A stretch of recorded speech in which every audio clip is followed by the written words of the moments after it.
ATUU bam. I'm here to answer. Ai, sikei pramo. Una mkura. I'm life yam fe. Saba bonde sa wo tu siesu enche ai amena mususu de doko we na wo mpie krampo na ya tisi ne kokra dada uchi ayi afi na begina o pie afi na begina so ahwe ha so obi akra ma ya se ne no abre wa abre se tam oh ene ne ko ya ne se wojuma na o kanisa go say oh asim ni kwabra oh me boss no o mayo unjo ono na ese o endorse so just say because we be guarantor ba me say no ngai because me kase nko nja guarantor bia because me no na TIPSY me nimo o say so ono ankasa ba because the last time ofa akwani oba be ye ni mabasa nti why not just say zie no ono ankasa man pe guarantor of phobia until last because say juan kwado wanya wi na kase ono be ba keke no be ma wo ya wo be sign no no na wajuma na social media mana oh there be on zeti e delay on se sika ho adwuma de on okay you know endorsement no guarantor no se ne be ya guarantor in case the bibi yira na ofa yehu a of course guarantor no na ka say endorsement ka say ndeka won ko fu gwan ke tuma ma we ayi bi de twa oba be fa wajuma why ya semu adwuma kura unu aminya bi kura o sa madam fu bi enu aba bi pe enya adwuma bi maame sa construction omo tonton dan hu sie hu niam hardware cement ni sa ayo gross ni ade no okay sister e be catch me bla na me yire ti mini sister ya konse mo ye mempra na de ende enye adwuma bia na obepa ma me wo beje di se sa ma nya nkwankwa ne nipa na ma ne kokwe no adwuma no e de kwa brochiri ode kwa brochiri o ode ne kwa brochiri nje ma we kra yeto adwuma no yeso yenya bi nye ana mo sole ya ana kwa adwuma o pa adwuma yo ma nya bi wade mprantwe saa se mempani nipa unnecessary cratching kwa be ma o tifie kwa de na wo ye no ede na wo ye me kono go kayo no nso so mo bi nso a ti ekita be ye sa semhuru ya ma be ma adwuma na bo me ma sese nipa na ye ni ko ye presi mi na sese nipa no ewa bruchiri wala don't worry we papa boss nya ba ya be fa why o bla bo be sesa na nso why ni da so ho mo bia tinkwam kwa de wa de what asa oh me tiase me nya nwu de sure me minim se yankopɔ de ewo bibi de me ye ba bia se me de pimpim bia what se no se madam boy ye fe no kwa ba himfie se no de me go menhia kwa ba himfie o de me go menhia palace sa arabo ya ye boy ye hunu so ye ana say omo de totorobento hye otun for tata ba ko awu eti se mi metuna akwakobo sa omo ayina na won fear the boy tanta ben ana mo se menya rehearsals mi dia ne hema no mi to tu de pop boom edi totorobento hye ma no na me tie otun for na yin na me de pop boom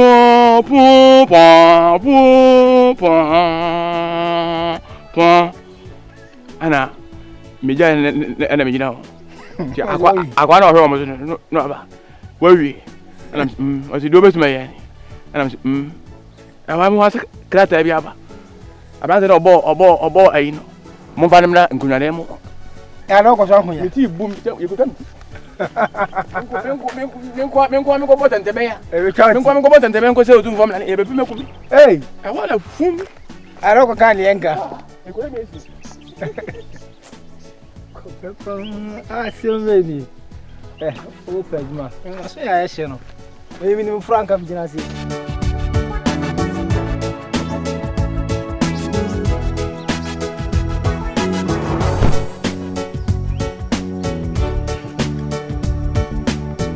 Baby Naomi, I miss you. Come home, yeah?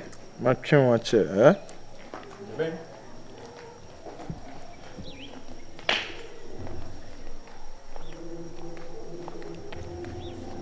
Hey, Mr. Yo, na pume. I'm here to answer. Awada mama mi hu. Is Mama mi hu. Who me? Yeah, it's been quite time now say me hu wife ache aden owen. Now to kwan okoba bi kaka. Oh really? No be bad aben. Onua no na chiri ba wale.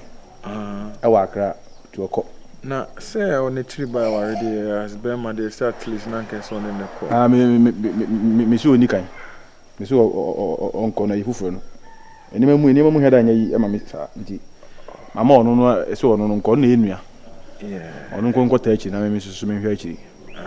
Well, no, let me discuss say one or two stuffs be so that say that's the main reason why I'm not me person me here on one cause but over hand media I think there is the opportunity for me to just tell you because initially na me say na me did say na waju no yo na but the last time you feedback no be some certain questions be me and my mom say maybe this guy is thinking something else so what I say na obisi su ne na oh yeah no be sisi oniema no oh yeah esa no de na ma no oh yeah na unu say me giri baby oh why not so we a bear man and you wan ka ba dwene bibi on oh no and there is normal you say wan ka ba dwene oh me bibi there say they are me dwene na me so na me dwene pa but ne kwane say na oba no yie mu ana na we dey up because or there be too many about ejuma sem so what I say on say me yes so many businesses enti no or the too many na mka so oh dey medwedwe mu a me amatom be on nka me company no na ma hwe say bia obetimi attach a enti say we dey wa wo hanom dia na nka me pese me dey to wanim say right now no ma study wo hu say the nyoma see dey esi. Good afternoon. Yeah, good afternoon. afternoon. Amura me hu Mrs. Sambato na me hwehwe. Ane ka mi piano no. Oh, line no say my win. Enye na buru man na ejina dia. Obi Me real line nti no ntama no. Watem ba. Ma sempa, sen ka me pie me hwe say. Say me no me say ntama. Ago kwa na mi ka lead you say watem ba. Oh, Debbie. So nipa dia si dia ni. Me manen say kwa manen help. My radio. Me manen say kwa me ba. Me ni no buru man ni di nkumo aka ba. Ene so why ya? Oh, me wa here I'll be here. What's the lady asset na me? Like is everything okay? Like like oh lie. So the Messi thinking no honestly man couldn't think any negative talk. Lie what are is this guy okay? What's going on? Was the watching lie there. When can any party and come back to no. They said ne yiri no wezu kunu ni omo kwa kwori omo. Efie mu nsam wo. Justice ATUU's house.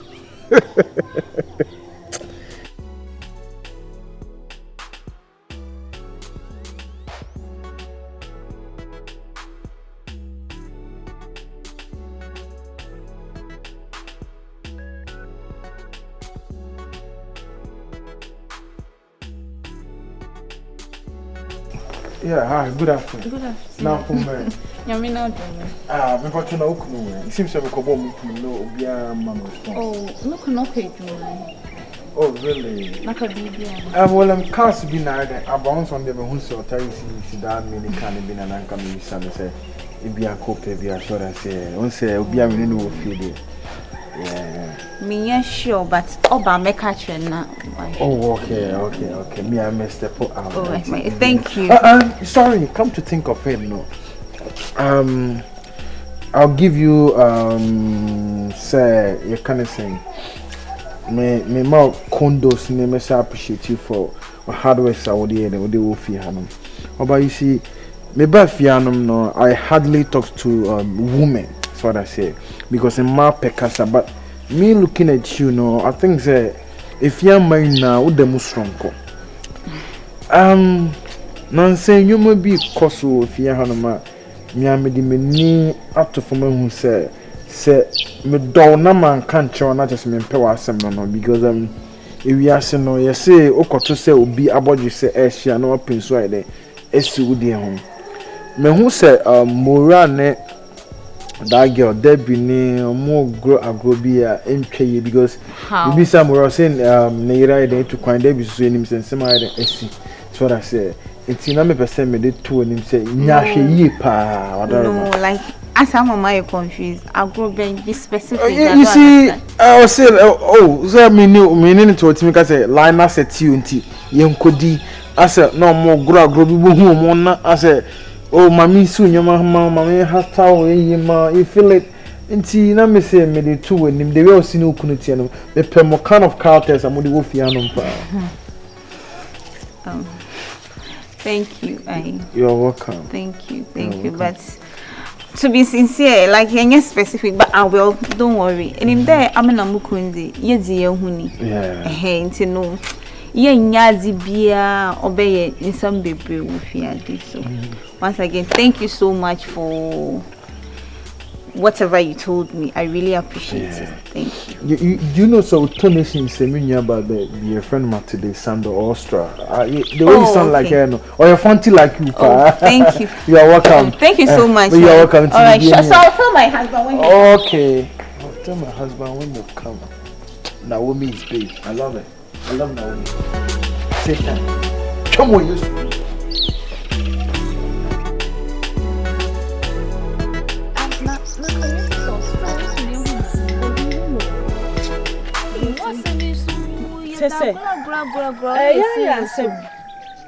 Na arrested the idea oba na achi na hye ne den. No ba kro achi na hye won so de odi nioma. Ore na mankasa.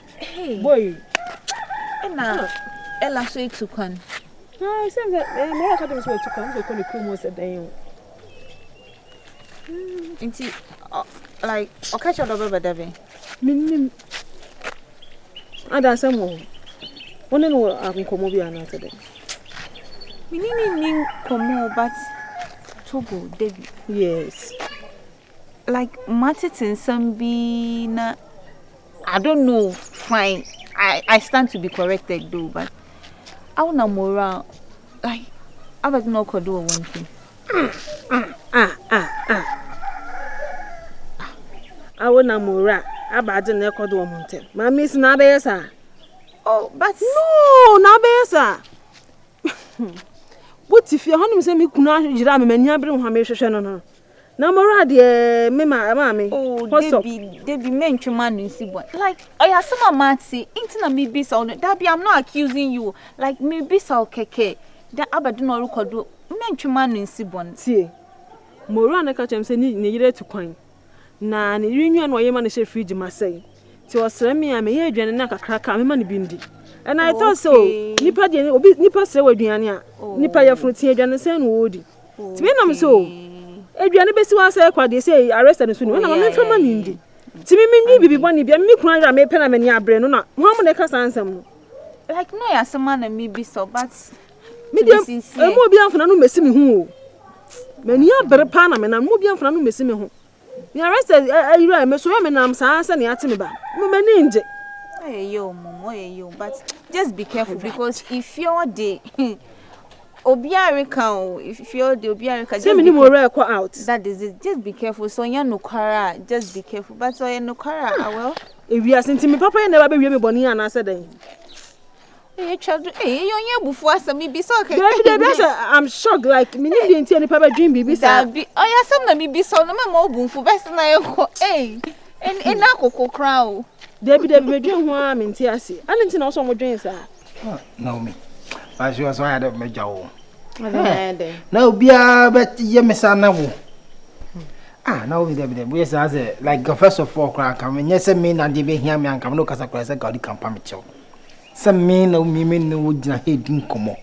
No hu se stand e ba no di me ka ko bam no manim. Obeti mai sa. Debi. Ono no dia no wa me ni bi. Ana ka ni ntia. Me license na nye radio car. No quick cars ya park go garage.